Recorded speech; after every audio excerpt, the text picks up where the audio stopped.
I think we have to have some serious conversations as far as SmackDown goes, the length of SmackDown, and Triple H, his whole just effort into booking this show. There can also be an argument as far as the whole feeling that WWE has right now, because it kind of feels like not much is going on right now. And I know that's kind of in part due to the WrestleMania lull that we experience.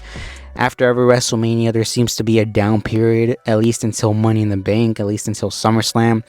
But man, tonight felt like a actual drag to get through, because like 3 hour SmackDowns, I was heavily against 3 hour SmackDowns ever since they announced it back in whatever it was, January of this year. And I was super against it, and I still am. And as you see tonight, it really just doesn't hit as well. I know 2 hour SmackDown is supposed to make a comeback sometime in June, which I pray to God gets here as quick as possible, because 3 hours of this shit, I don't know if I don't know if I can stomach another 3 hours of SmackDown. But regardless, the one thing I actually did care about here tonight was the Randy Orton promo. I thought the Randy Orton promo here tonight was very excellent. Again, we kind of have to deal with the fact that John Cena isn't there. John Cena will be there next week, however, to, I guess, have the final selling point for the Backlash PLE that takes place the night after. But I did enjoy Randy Orton's promo, where he essentially promised to punt kick Cena's Lego head off of his shoulders. Says that John Cena, he's arrogant, he's selfish, he's an entitled brat. He said that he took full advantage of the PG era. He walked around here as a Superman, while Randy Orton tried to stay true to his character. And says that John Cena will not erase the 3 generations of Orton that have come before him, and so on and so forth. So I did like this promo. Obviously, like I said, we don't have Cena to build off of this, which really sucks, because we don't have the major names to kind of push this forward. Again, we don't have major names like Punk, like Drew, like Cody, like Kevin.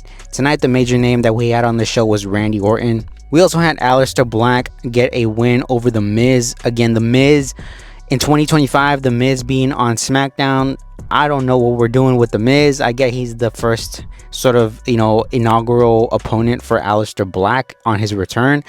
But man, The Miz in 2025, get him out of here, man. Get him out of here. We had a women's main event match that was made between Naomi, Nia Jax against Jade Cargill and Tiffany Stratton. So it looks like the direction that they're going in may be Tiffany Stratton and Jade Cargill, but again, that may be Tiffany Stratton and Nia Jax. None of those matches interest me. I really wish it would have been Naomi against Tiffany Stratton. I think eventually down the line, Naomi is probably going to be the one to dethrone Tiffany Stratton, and I think it would definitely help her character out a lot, because Naomi is one of those people that I'm actually interested to see where that whole thing goes, and especially if she wins the major championship on that show. It's obviously going to help her out in the long run, so I would love to see that instead of Nia Jax or Jade Cargill. We also got a fatal 4-way match announced for Backlash for the United States Championship between Damian Priest, LA Knight, Drew McIntyre, and Jacob Fatu.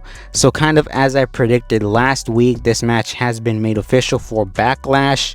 And honestly, man, I wish I had more for you guys here tonight, but this is just about the major happenings that occurred on this show. Obviously, the major happening that occurred throughout the day was the talent releases that happened prior to SmackDown, which is really unfortunate. I think I may have a video coming out on that later on tomorrow or whatever it may be. But yeah, really unfortunate to see those releases happen. Such a large quantity of those releases happened prior to SmackDown, which kind of also, took away from the show a little bit. But regardless, this was SmackDown for the first episode of May 2025.